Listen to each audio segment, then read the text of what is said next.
I'm going to share a word or phrase. When you hear it, what is the first thing you think of? What is the first image that comes up in your head?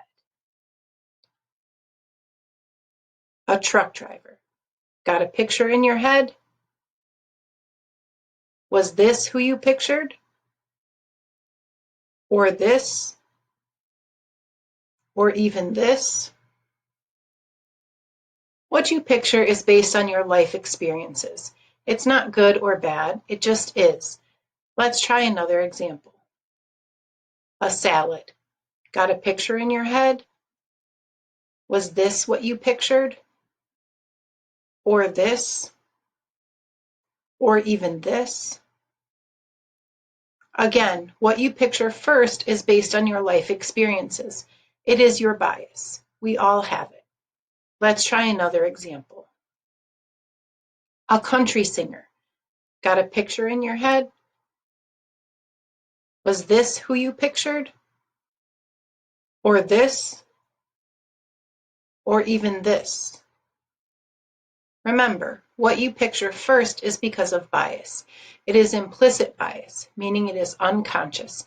We don't think about it, but it affects our view of the world.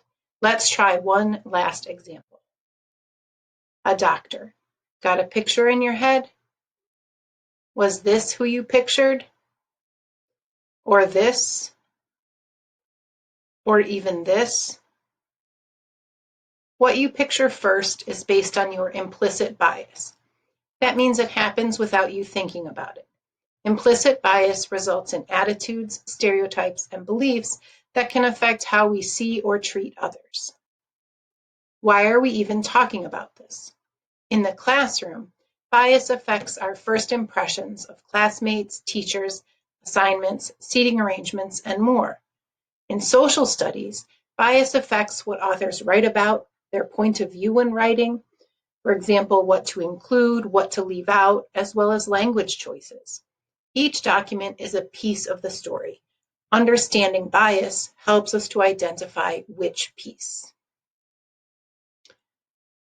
Now, think about how well you understand what implicit bias means on a scale of fist to 5.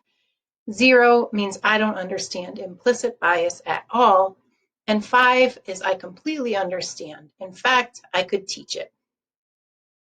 Thanks for watching. Like and comment with any suggestions for the video.